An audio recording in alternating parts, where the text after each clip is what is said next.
Hey guys, what's going on? Temperistic here, back again for another video. I think today I'm going to be holding my mic because I don't feel like raising my voice any more than I need to. As I've said a couple times in the last few videos, my voice box is just shot, and I think it's just because of all the years that I've been talking. I think I've talked more in my life than a lot of people on average. You know, especially since I used to compete in Halo and, 12 hours a day yelling and screaming into the mic. He's one shot over there, he's one shot, you got him. Okay, I'm going to get sniper. L2, R2, R3. Just every single day for years, 12 hours a day doing that. And then at my job, I have to, just constantly talk, and it's just taking a toll. So I think I've done some permanent damage to my voice box, but I'm not in any pain whatsoever, so it's just like I'm not going to go to the doctor or anything if I'm not in pain. But that is not what we're talking about in the video today. Today we are going to be talking about the Call of Duty Black Ops 6 campaign, and this is going to be the top 10 reasons why it is a masterpiece. Now, we're not going to get into the multiplayer. The multiplayer is complete trash, as we all know. Zombies is okay. I wish they would have added some more things to it. I'm not a fan of Terminus. Liberty City is fantastic. But haven't tried the new map yet. I heard it's another kind of like enclosed space, kind of like Terminus. Yeah, if my buddies don't want to hop on and play the zombies, then I really don't have any reason to, and I'll just keep sticking to what I've been playing. I wanted to do a showcase video today, so it would be like top 10 showcase and then another top 10. I thought that would have been better, but I want to go over the campaign while it's still fresh in my mind, because I just finished it like a few days ago. So I don't want to forget anything. I have my notes here, but I want to be able to reconcile what I've played and all that stuff. So without further ado, first thing I want to talk about is just how fantastic the story is. It is very well written. The cinematics are just grade A, movie studio, well made. I mean, I love when you go to the drawing board to pick your missions, how once you start, or I'll just say, like, each mission has a intro cutscene, and it kind of just goes over what you're going to be doing in the mission, and I think it's really cool how they don't do a generic cutscene, try to make something more epic than it needs to be, and it really feels like you're on this Black Ops team and everything, and they go over what the mission is going to be, kind of like how they do in like 007 movies, or if you've seen the the Watson movies with Downey Jr., kind of like how in the fight scenes, how he goes through everything in his head. That's kind of how they do the missions, the intro to the missions in Black Ops 6, and it's really cool. Something different, something unique. I think the team that they've got going on for Black Ops 6 is really thinking outside the box, especially when we're talking about the campaign. They've done things that we haven't seen in other Call of Duty campaigns.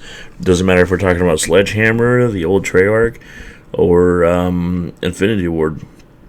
They took risks in this game, and they really paid off. I don't think you're going to find too many people that say that this campaign is not definitely should be in the top 3.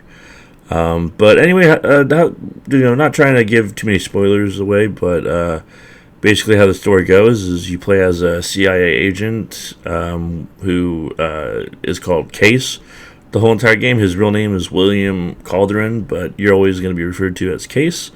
And I like how, just like in Modern Warfare, the first one, when you play as SOAP, you're not, you're not really, you're kind of like a viewer. You're not really integrated into the story as much. And I like that mystery. And then in the games afterwards, you would, see SOAP become an actual character, and then obviously in the last Modern Warfare game where he died.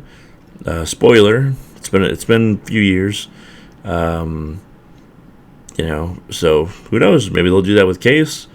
I will say, without spoiling anything, that as the game progresses and you go through missions, especially a specific mission where you're basically by yourself the whole entire time, you do get to learn a little bit about Case's past, and you're a little bit different than everybody else. Your past is a little unique.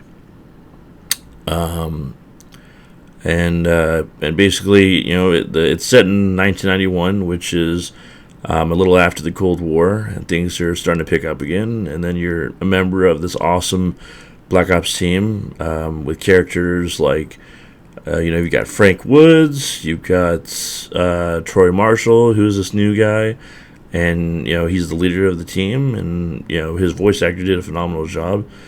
And then you have an assassin, Savati Dumas, who you get to meet in one of the missions. And then you get this other guy, Felix Newman, who's kind of the geek or nerd of the group. He can fix everything. He's a tech guy. And he's got a little bit of a bloody past as well that you're going to learn. And it's really cool because I'll talk, and it's down the line here.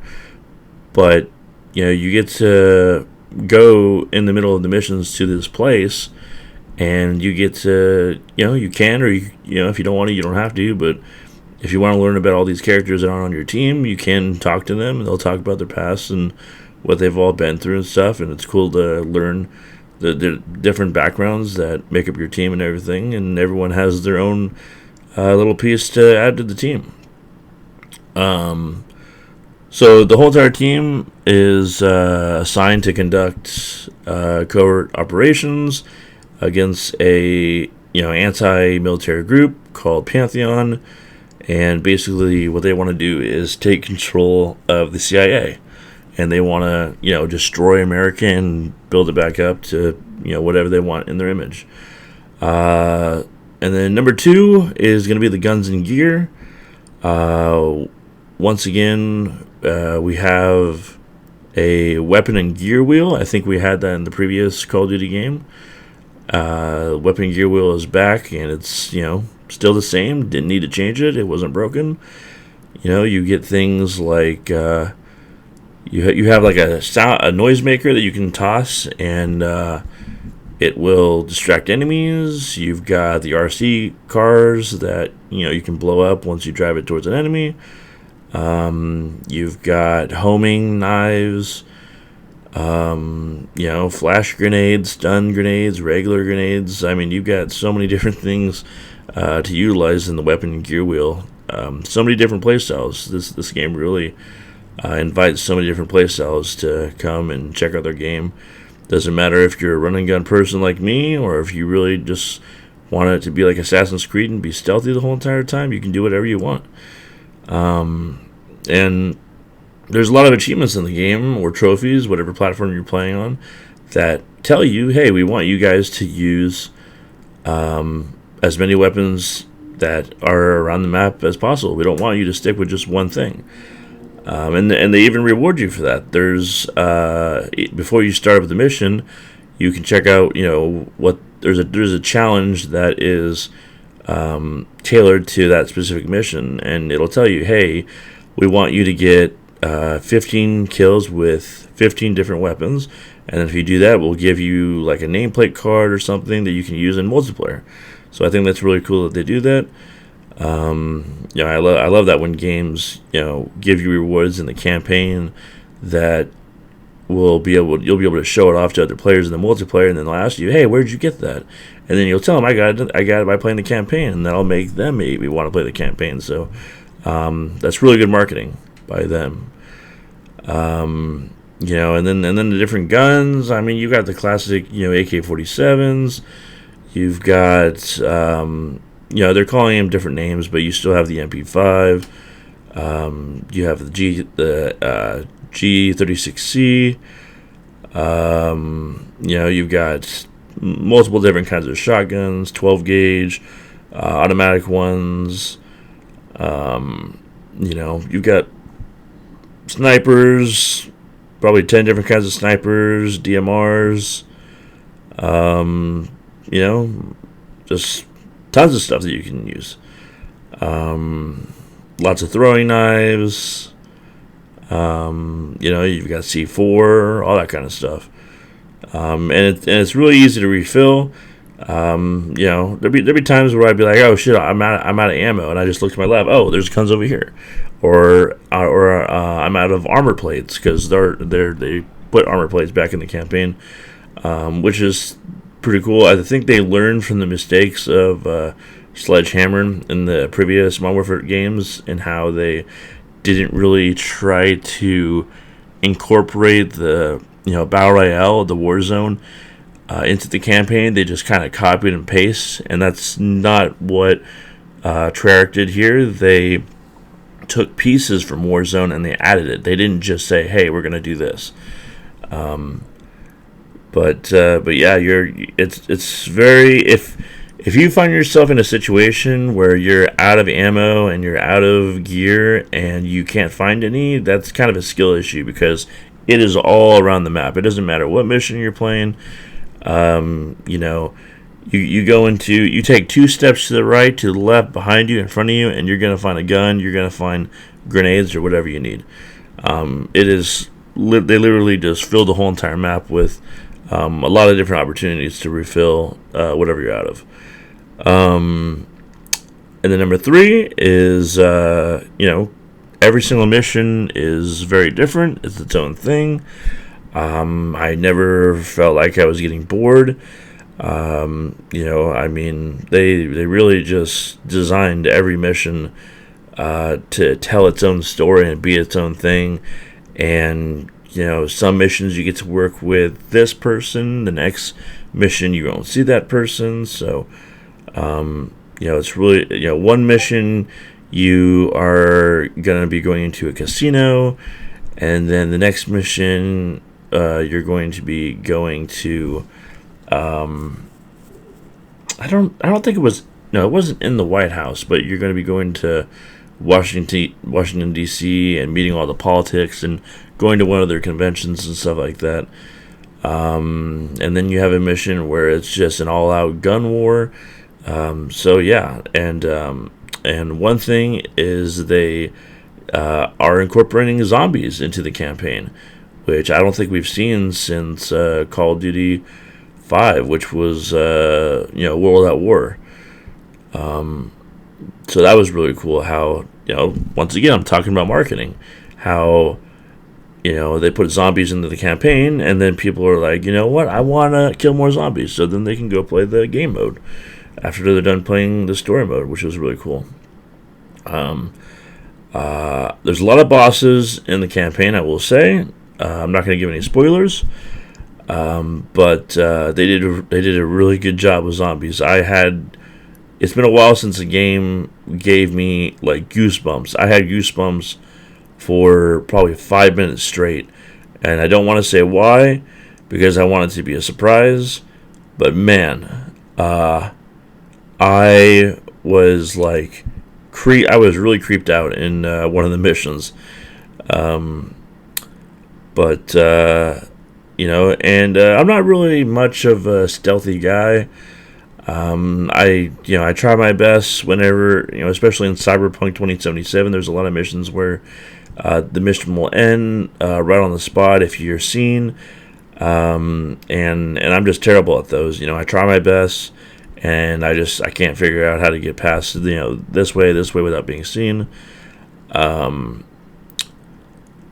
But they made being stealthy a lot of fun in this game, and I don't want to say it was easy, but I don't know, maybe it was just designed very well. But even in stealthy missions, they give you a lot of choices. You can plant a bomb here, or if you don't, you can talk your way out of the situation. Or if you don't want to do that, then you can sneak around here and steal these keys or this car to get into this room.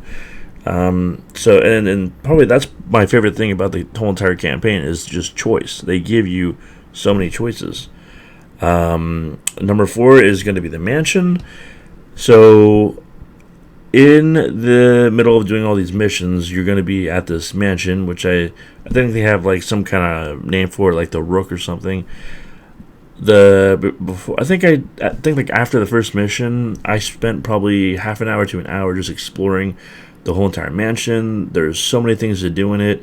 There's these safes you can find and loot, and there's a bunch of puzzles to do, and you know, there's just a lot of stuff to do in the mansion. It's a really big place. You can find yourself getting lost in it. One thing that is very essential in this game is having money. Along with getting new guns and making sure you're stocked up in the missions. There's going to be money, literally just piles of money laying around on. You turn a corner, and there's money on a shelf. You want to pick that up. Because you go into the kitchen, or there's like 3 different areas in the mansion that you can go to, and there's this menu that'll pop up once you go to it, and you can, I think you can like edit your guns or something like that, customize your stuff, but then also with the money that you get in the missions, and then there's also a lot of money lying around in the mansion doing all those puzzles. You use the cash to upgrade your stuff, saying, hey, you give them like $250 and they'll give you more health in the missions, or they'll make it to where aiming your gun is faster, stuff like that. There's like 30 to 40 different things that you can spend your money on. I think at the end of the game, I was broke, I was out of money, and I think I only got like half of the stuff. So you got to make your choices, because you're not gonna have enough money to be able to buy everything. So yeah, the mansion's a lot of fun. Number 5, the voice acting, especially with the old characters, with Frank and I forget the other guy's name, but he was in, I think, Cold War. I didn't play Vanguard or Cold War, so I didn't recognize him, but he's a cool character as well. But everybody did a fantastic job. Felix, the tech guy, he has I think he's Polish. He has a Polish accent. Svati Dumas, she has a kind of like a Middle Eastern accent. And then Troy Marshall, he's African American, and so your team is comprised of many different people from different backgrounds and stuff like that. And all the voice actors did a phenomenal job, especially the villains. Your guy Case, he obviously isn't going to talk at all in the campaign, just like how Soap was when you first met him. But like I said, we'll see if they want to develop into a different character in the next Black Ops game, or wherever he's going to show up next. So yeah, voice acting top notch, very well done. And then number 6, the music. The music was actually really interesting to me, and it caught me off guard because in a lot of missions, I was like, am I playing Call of Duty or am I playing Doom? Because all of a sudden, just like hard metal would just start playing. One mission, it'll be like a delicate, chill, EDM, lo-fi beat. And then the next mission, just drums and guitar, and it's like, what the hell is going on? You can use one of the score streaks you can use in the campaign is you can get into the helicopter and use the chain gun, which is a lot of fun. And then each score streak has its own music, and once you get into the chopper, just hard metal just starts playing, and so they definitely hit the mark with the music, the soundtrack, just really amazing. Number 7. So there was a lot of talk about an open world being in this game. There is an open world in the game. It is very similar to how the open world worked in Gears of War 5, if you remember that, where it's not like Halo Infinite where the whole entire game is going to be open world. It's only, I think one specific mission in this one is open world. Now, it's not as big as Gears 5, where you have two different big areas that is going to be open world. There's only one mission. The mission is pretty long, and they actually did a very well job on the open world. You have your own map, and you have different kinds of missions and mysteries and secrets. And it's very similar to if you guys ever played Ghost Recon Wildlands, where you have a team of 3 guys with you, and you hop in a vehicle and they come with you, and in the vehicle they're all just talking and shooting off different voice lines, cracking jokes and stuff like that. And you don't have to stay in the vehicle that you have at your base. Because one thing I notice, and I don't play Warzone or anything like that, so I don't know if it's similar in multiplayer, but the vehicles in the campaign are very, very low HP. Very realistic, because in the bottom left-hand corner, it'll show a picture, a little outline of the vehicle that you're driving, and if you, let's say, go off a little bit of a cliff and you hit the front of your car, now it'll be red on the outline, and it'll basically tell you, hey, you just damaged the front of your car, and then your car will start smoking, and then if it catches on fire, you want to obviously get out of it because it'll blow up in about 10 seconds. But if you lose your vehicle, there are these white pickup trucks that are, pretty. There's a lot of them around the map. And then, but you can always fast travel back to your base by opening up your map, and you can always, get a brand new vehicle, because I think once you take the one that's there, another one respawns or something like that. But they did a really good job in the open world.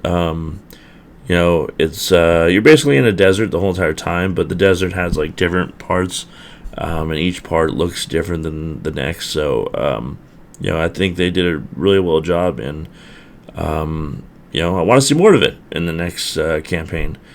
I think it would be a little risky if they made, a Call of Duty campaign be the whole entire thing be open world. I think that would be risky.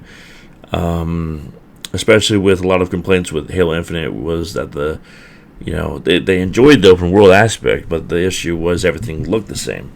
And, so I don't know if they're ever going to do that. But number 8 is going to be that there's just never a dull moment. It's like I said, I never was getting bored at all. And, I don't know how much time I spent on the campaign, 8 to 10 hours. Yeah, and I'm not a guy that likes to go through everything and find everything and collect all the, gadgets or whatever that is. So yeah, that took about 8 to 10 hours, I want to say. But yeah, it's action packed. There's never, a dull moment. You go around a corner and then all of a sudden there's 10 guys shooting at you, and then the next minute you're driving a tank, and the next minute you're in a helicopter, and then the next minute you're dropping a bomb out of stealth bombers. So never a dull moment. Most of the missions you have at least one person with you that's talking to you and all that stuff. Number 9, the graphics, they are phenomenal, top tier. It just seems like, with the call, I guess, even though the campaigns aren't always great, we can at least say that the graphics are always, it just seems like they keep getting better and better. Crispy, clear. I didn't have any frame rate issues at all during the campaign. Barely any glitches that I don't even know if I can remember any glitches that I had during the campaign. I think it was just a smooth run all the way through. They really just did a, I don't know if they just play tested the hell out of their game and or what, but they did a phenomenal job. It looks great. And then the last thing, number 10, is I just want to congratulate them, and this is how you make a game, is you give freedom to the player. You give them options. You don't hold them down and say that they can or can't do this. You can drive tanks. You can use your helicopter to kill people. You can, they have score streaks. You can shoot them you have like a little like light pointer, and you point at an area, and then a mortar will come and strike it down.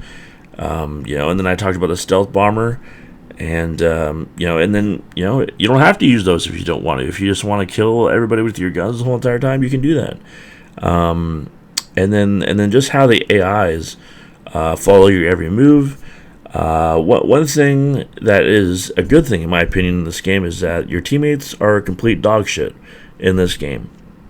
They do take aggro, they do distract the enemy, but I think they leave the killing to the player, which I think is how you want to do it. The AIs are there to add to the story, to add to the dialogue.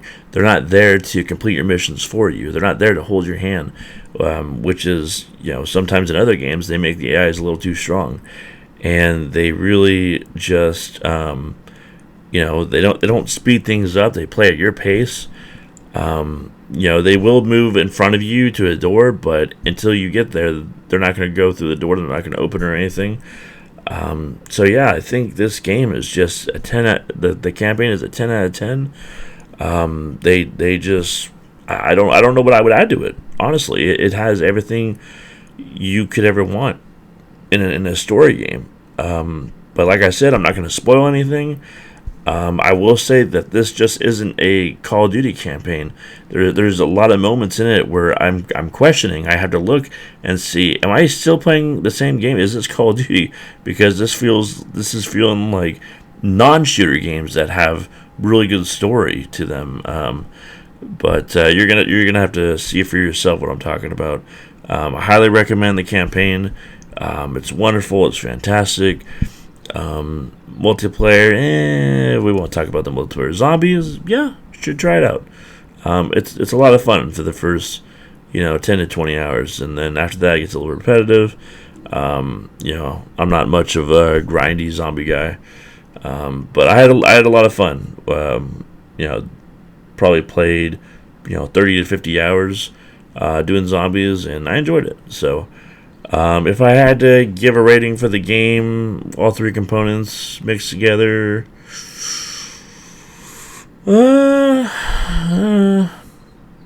give about an 8 out of 10. But I give the campaign a 10 out of 10. Multiplayer, yeah. Zombies, what would I give zombies? Zombies, I would give 9 out of 10. Multiplayer, I want to say 5 out of 10, but I feel like that's me being too much of a dick. I'll give it a 6 out of 10. I played the multiplayer. It was alright. So yeah, campaign 10 out of 10, multiplayer 6 out of 10. Zombies gets a 9 out of 10. But that's going to wrap it up for me. I hope you enjoyed this video. As far as I know, this is going to be the last top 10 for a while. I'm still playing single player games. I'm still getting through them. I just finished one, High on Life, but I'm not going to do a top 10 on it. I usually only do top 10 videos if I either hate the game or really like the game. And High on Life, it's kind of meh, so yeah, that's kind of like how I do things. Especially with Halo, how the recent ones I really hate. So you don't know what you're gonna get with the top 10. It could be a masterpiece or it could be a pile of garbage. But I enjoy making these and talking about video games. But if I left anything out, or if you want to add your take, the comment section is there for you. I'm going to be streaming today. We have the new 2v8 Resident Evil game mode in Dead by Daylight. We're going to be checking that out. And we're going to be keep on going the grind with the single player games. And then in the next day or so, I'll come out with another showcase video for you. But until then, thank God the Eagles won the Super Bowl. Chiefs got dominated. And I will catch you in the next one.